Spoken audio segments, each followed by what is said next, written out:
I'd like to welcome each and every individual to Voices of Integrity podcast and your voice in my headset. Nora's and I podcast about friendships. And Nora's heard over the last 4 months just so much about Tom and my friendship. She's like, I have got to meet this guy. And I'm like, yeah, we need to do a podcast with him because his stories it's crazy. So, Tom,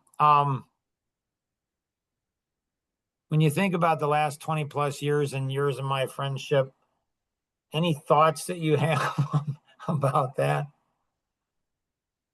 Well, yeah, I have a lot of thoughts about it. I guess the big thing is that no matter the distance and time between when we talk and when we don't talk and then we talk again, it's almost like we just talked yesterday.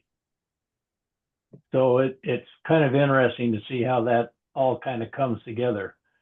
And, so I guess that's one. And I think that I don't have a lot of what I would call close friends. I mean, I know a lot of people, but you were one of those that I would classify as a very close friend. You know why that is or how that happened? Yeah, because I think we kind of stretch the boundaries.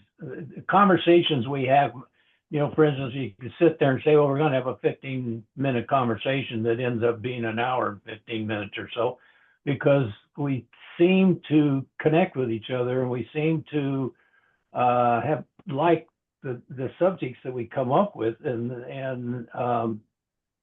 it gets your brain moving, I guess is the best way to say it. It makes me think about things that most people don't ask me.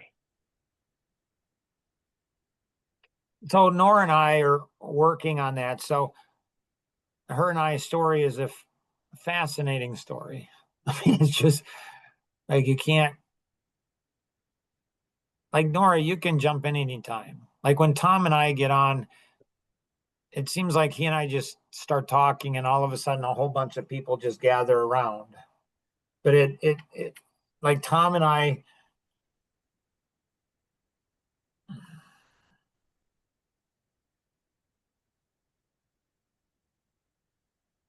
it's just like he and I can travel to a distant city and nobody shows up besides Tom and I, and we're okay with that. Like it's okay that just him and I are there.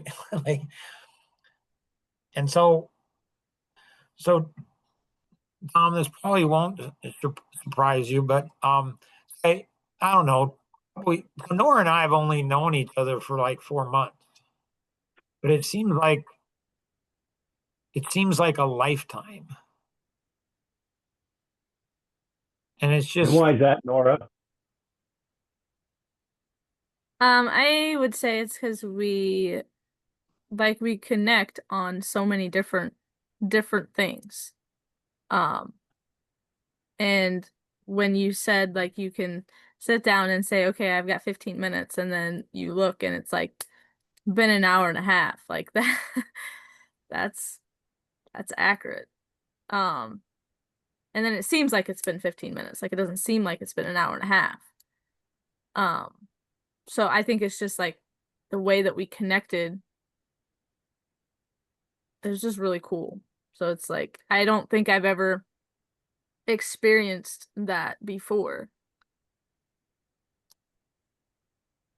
Well, I think Mark has that ability to get people to, when they understand and meet him and talk with him and hear his views on things. I think that's what everybody kind of walks away with, is this person's special because he says things that maybe I thought about but have never been able to talk about with anybody else, and get your brain to open up, and then you kind of trigger yourself just to start talking about things you've always wanted to talk about. Right.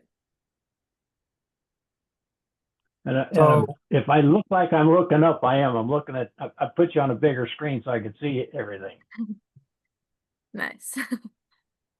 I think it was maybe 3 years ago, Tom, I've wondered about friendships. I mean, when Melissa, I don't know if you'll remember this, but when we were at your house in Southern California, and we were in your truck, and you were in the driver's seat, and Melissa was in the front seat, and I was in the back seat. Oh, she's pregnant again with number 4.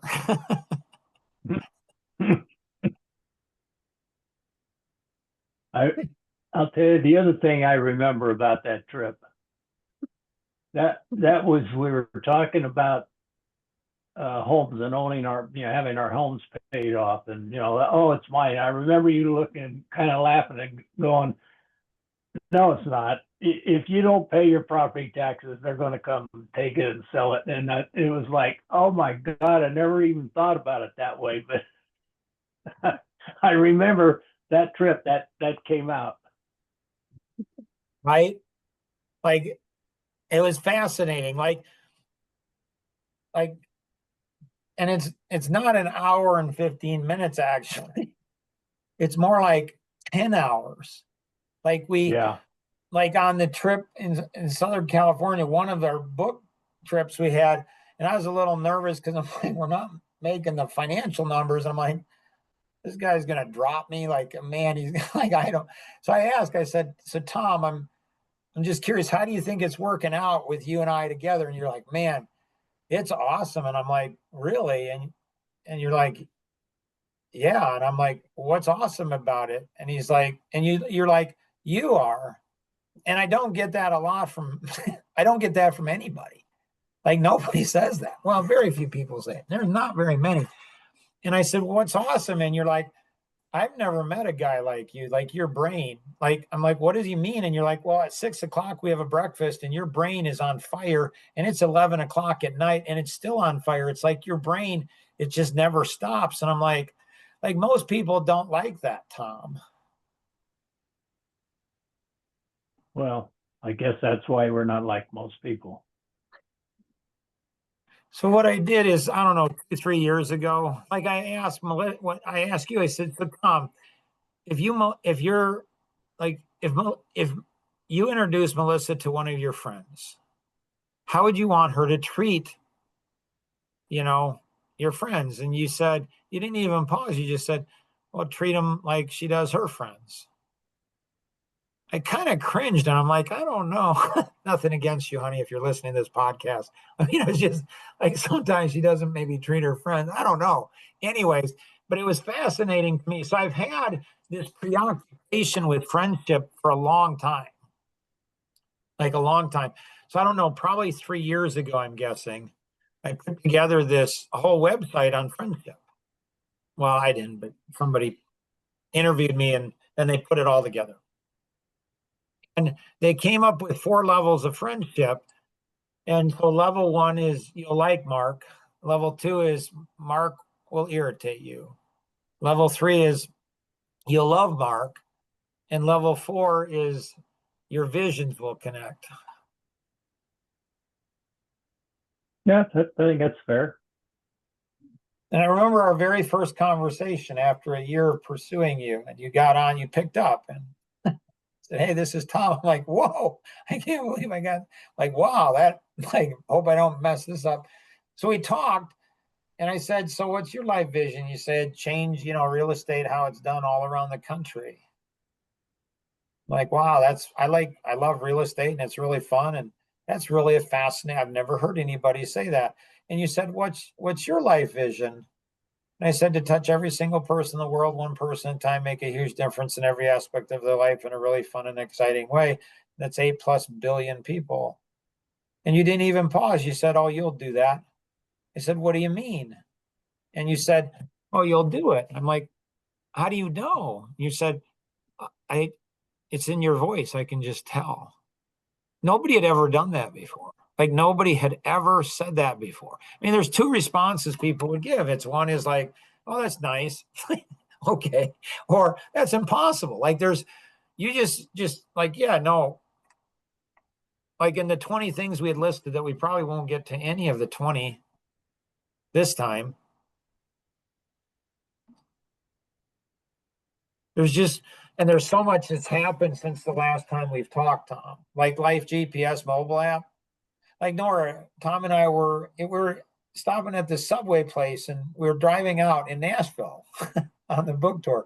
And Tom's like, has Life Masteries ever thought about putting that personality stuff in a mobile app? I'm like, I've thought about that, Tom. He's like, that would be so cool. And I don't know, 5, 6, 7, 8 years later, like it happened, and now there's so much in that thing, it's insane. Hmm. So I'll have Nora's, to go check it out. yeah, it's crazy. So Nora's a pilot. Really? What do you fly? Just Cessnas for now. She wants to get her, where she can be a medevac pilot and helicopters. Oh, wow.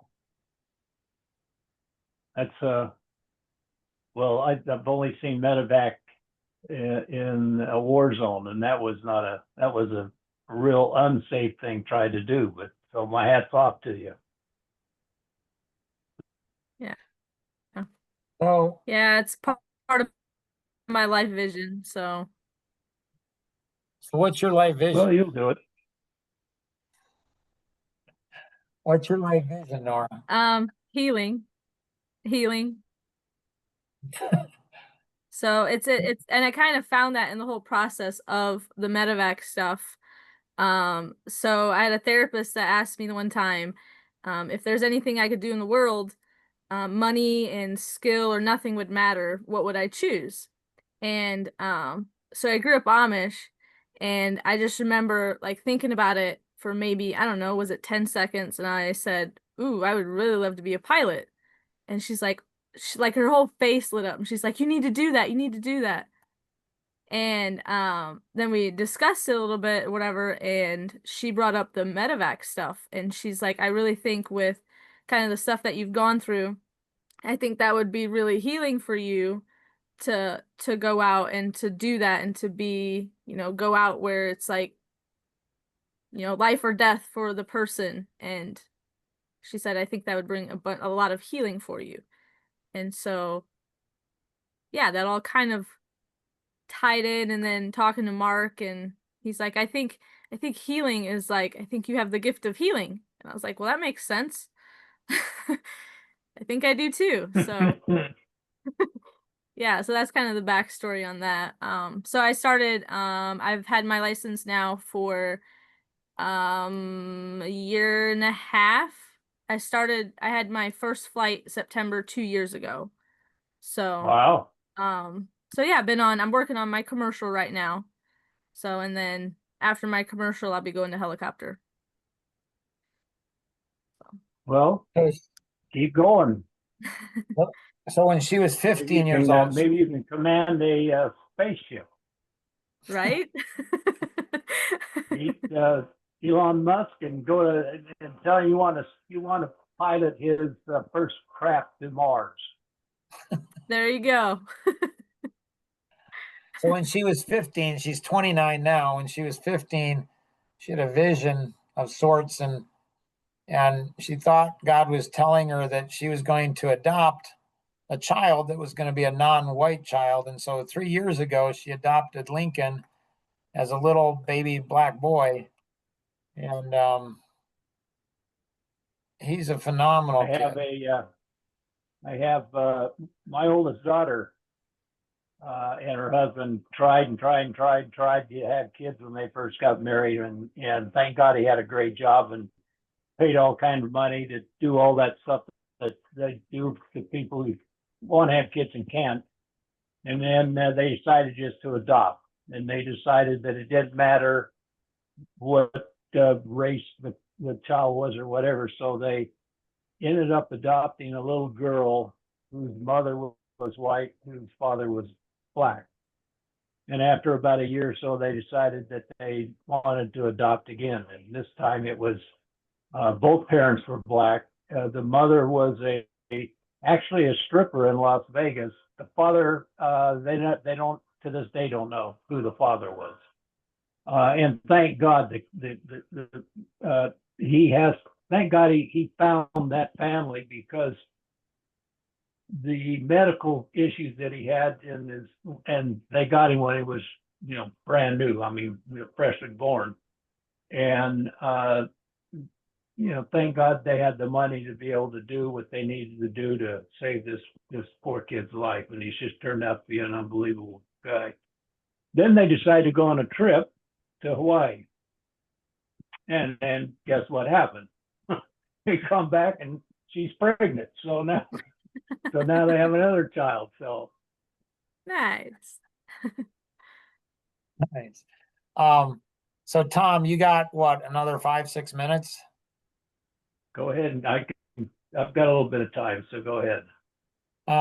So trust the integrity of the system. Why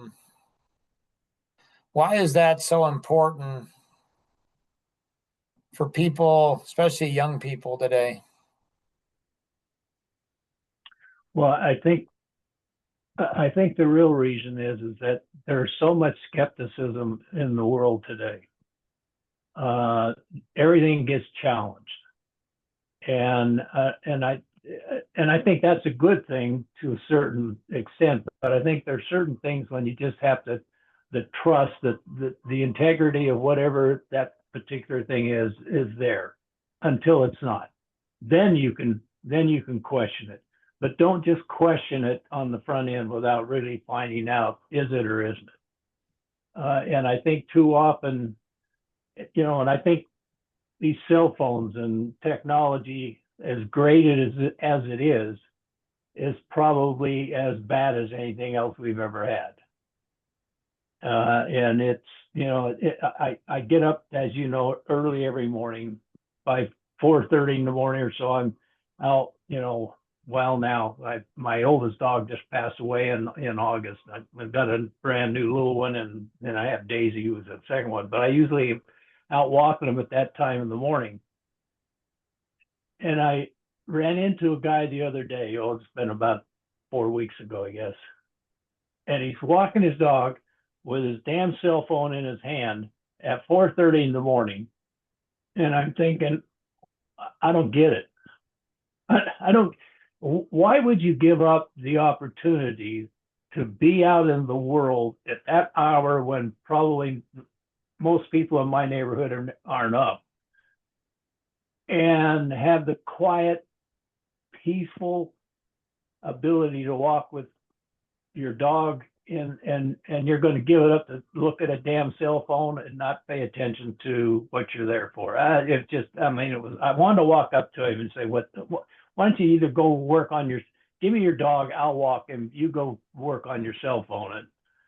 But yeah, it's just amazing to me, and maybe it's because I'm too old. I don't know.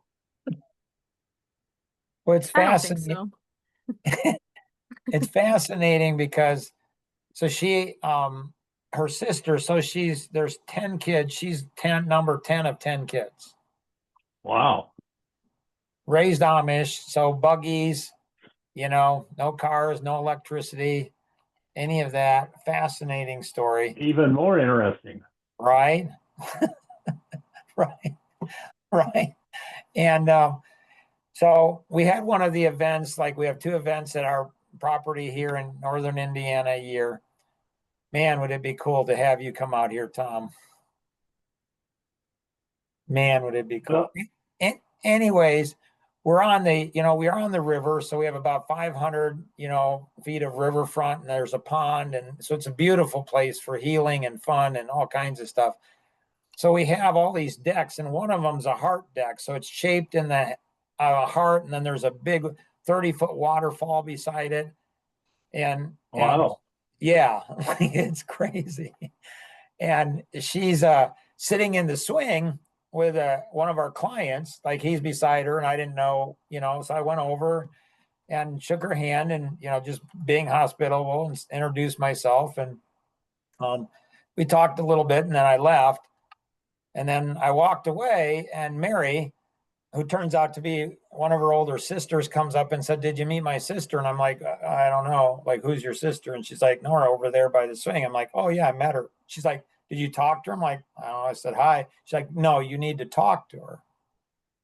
I'm like, okay. I mean, she's like, yeah, she's going through a really tough time, and I think you could be of huge help to her.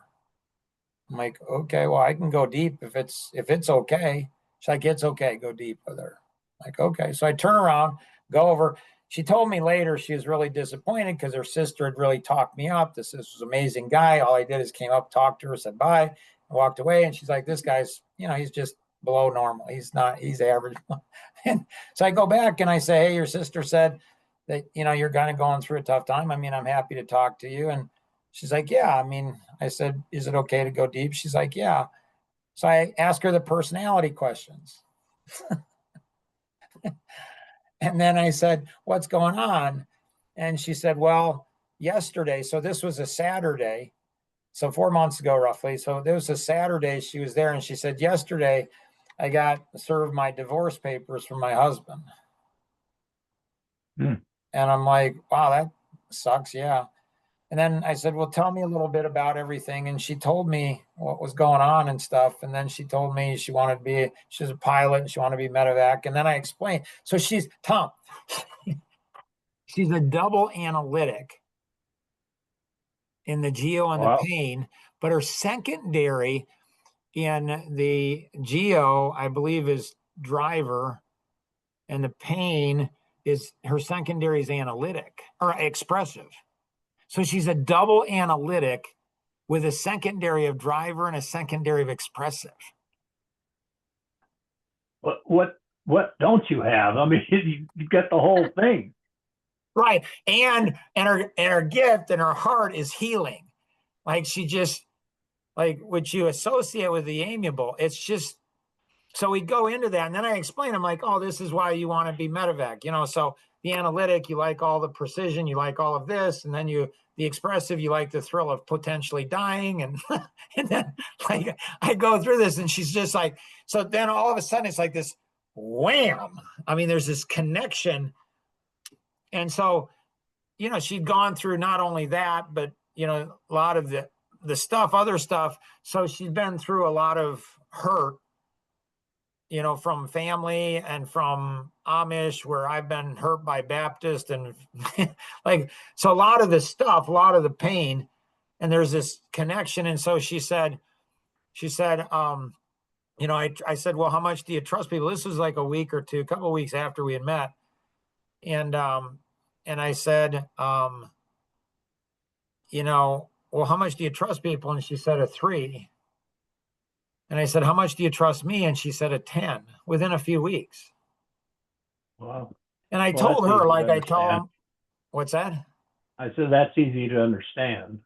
But from my perspective, trusting you that much in such a short period of time. Why can't other people do that, Tom? That I don't know. I guess if I could answer that question, maybe it's because they're just not open.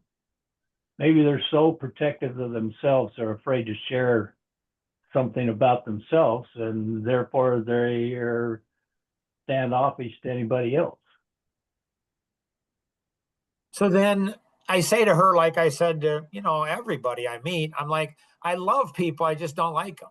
Like, I don't like people. I love them, but I don't like them. And she just casually, like, she's just like, you'll like me. And I'm like, we'll see. And sure enough, within a few weeks, it goes from like a 3 to a 4, and then it's a 7.25, and it's not supposed to be higher than a 7.25, or people start going, oh, it's all weird. But it's a 10, and it's like, and so we're writing this book. We're writing this book, and it's titled Your Voice in My Headset, and it's about friendship. And it's my 18th book. And so, do you have any suggestions for Nora on being a co-author for me, Tom? Just be open. I mean, just speak whatever you're thinking. Okay. And if you're open and honest And that also means if you disagree with something, you need to be open and honest about that also. You can't be one side without the other. In my estimation, that's totally impossible. You can't be honest with people and not be, and not have a negative side to it too. Just have to balance it out. Nora, do you have Okay. any questions for Tom?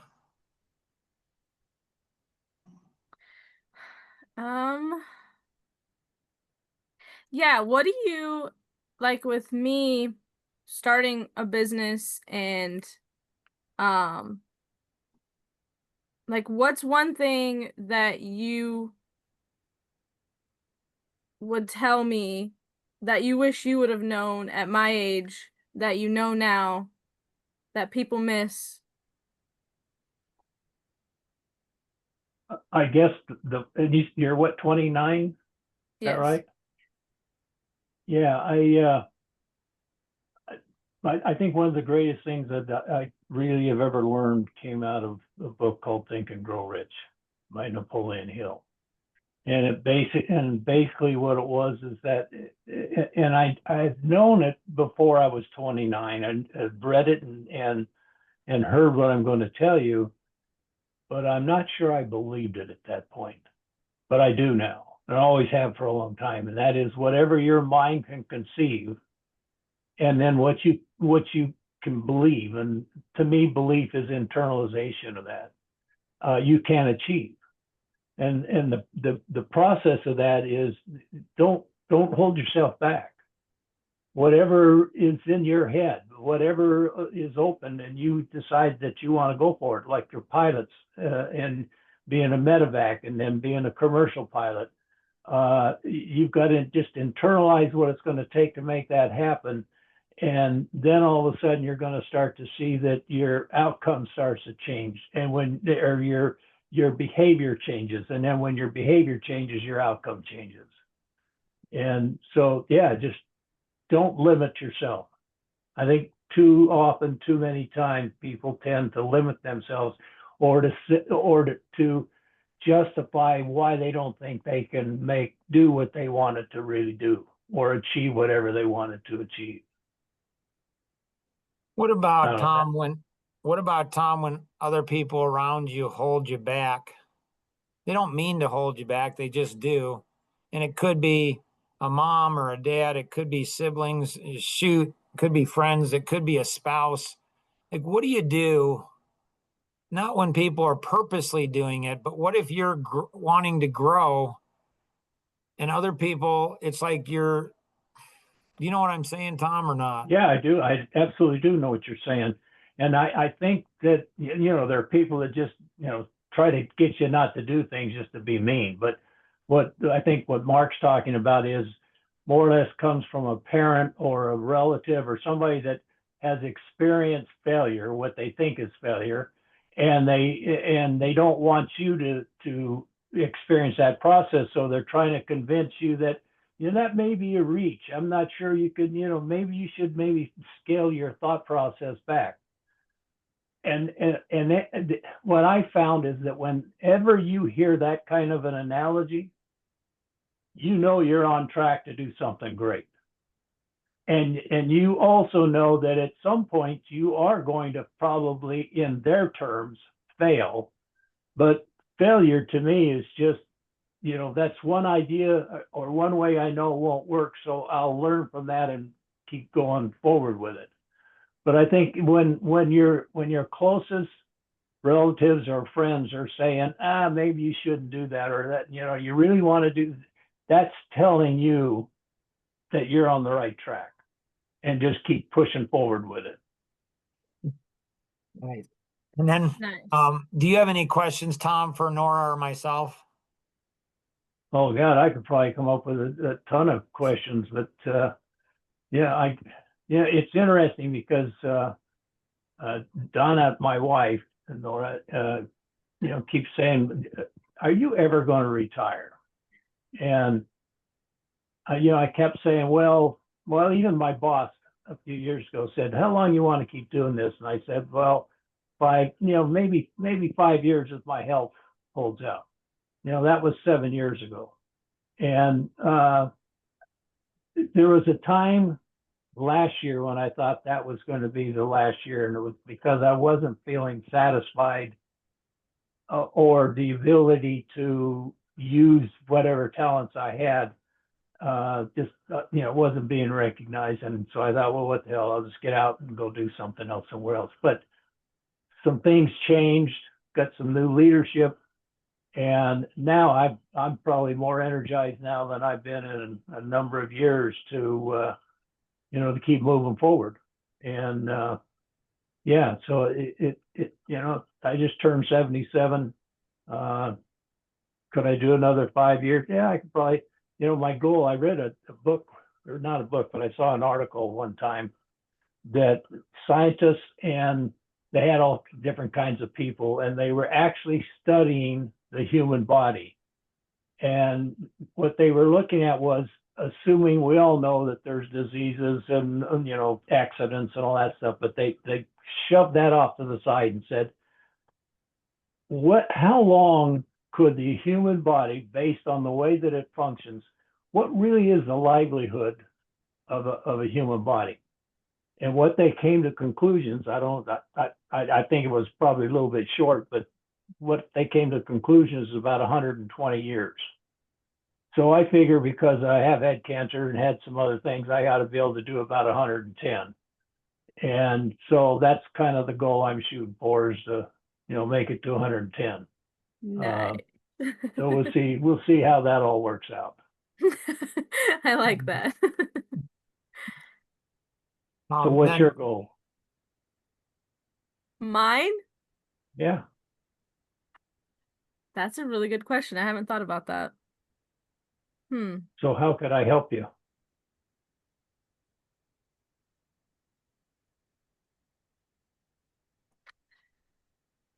Not sure. Can you help me out? Oh yeah. I don't know unless you tell me what it is. So you've got my email address and my phone. Do you have my phone number? I think so. Yeah. So whenever you figure that out, you want to call and say, let me know. Okay, I will. I will.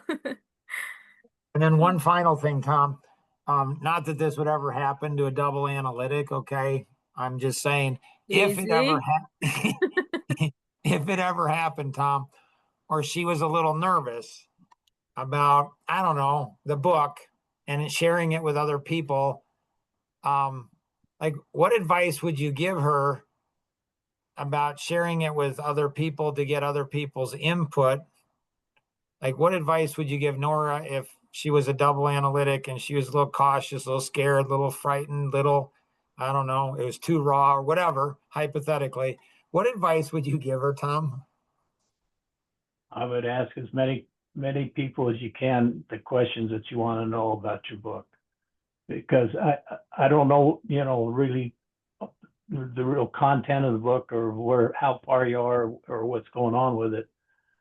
But what I do know is, when you sit down and put a book together, especially when you're doing it with Mark, is it's not, you may have a subject matter that you're going after, but the subject matter is really right here, and it ends up being you, not the subject matter.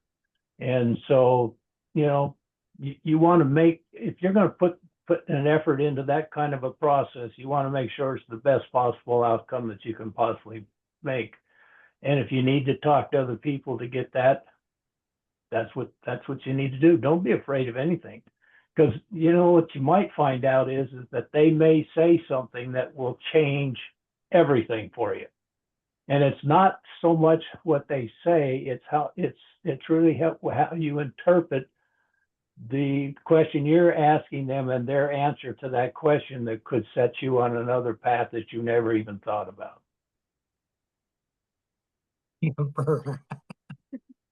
So, I have a sense, a feeling that that we're going to have a number of these podcasts. And Tom, I appreciate you. I've appreciated you and all the impact. You have been truly a friend, and a level 4, like your vision and mine, I feel that they've interacted and fed one another. And I want to just tell you how much I appreciate you being there for all the good times, the hard times, all of the different pieces. And so thank you so much for the friendship and your investment into that and just everything. So I appreciate you, Well, Tom. likewise, Mark. I feel the same way about you. So Right. anytime, it's I was actually really looking forward to getting together today.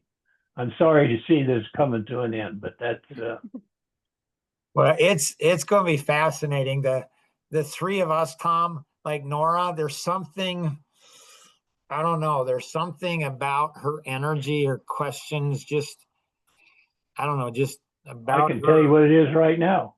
What is it? Look at her face. I know. Look at her eyes. Look at that smile. Right? I mean, it's a glow. Right. Yeah. Thank you. Thank you. You got to play pickleball with her. She's furious. Right? That's one thing I have never played yet. You need to Is do that, pickleball. Tom. I'm telling you, it's the new golf in business. Well, it's interesting because I have a lot of associates that have one guy up in Canada. I mean, at any time he has a spare second, he's out there on a pickleball court. My ex-wife is trying to convince me to do it. She does it all the time with all of her friends in Utah, and it's like, what the hell is with pickleball? I No, couldn't you'd even play enjoy tennis well. I mean, I used to hit the ball over the fence with tennis. How can I get shorter court? And I don't know. Maybe I Well, need to check it out. it's a wiffle ball. I'm telling you, I'm playing 5 times a week now. Wow. Yeah, I'm playing between 10 and 15, 17 hours a week.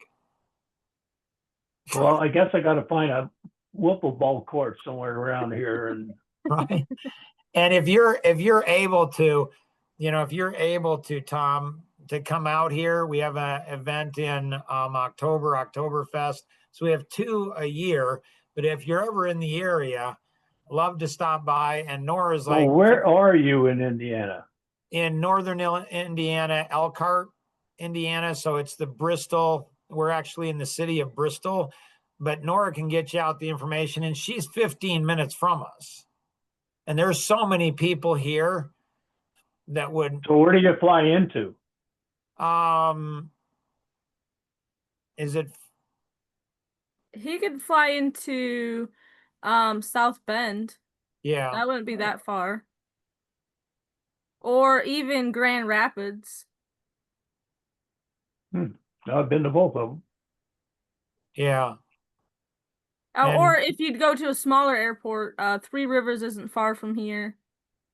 I'm not 100% sure on how long their runway is, but so Nora and I and Rosanna and Nora's son are flying to Mackinac Island on Sunday.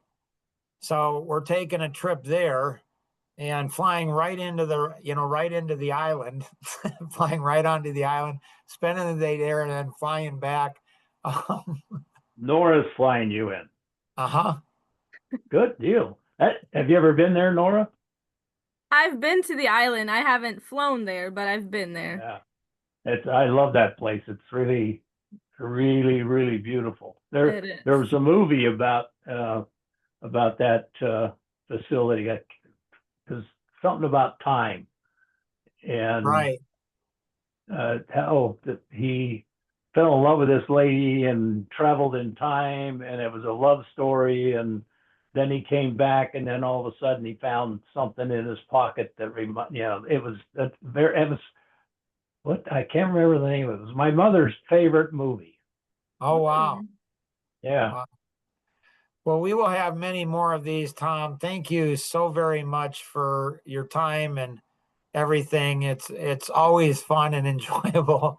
And like you say, it doesn't matter how much time between. It's like we connect and like everything's just like we talked, yesterday. So thank you, Well, Tom. I appreciate it. You've made my day.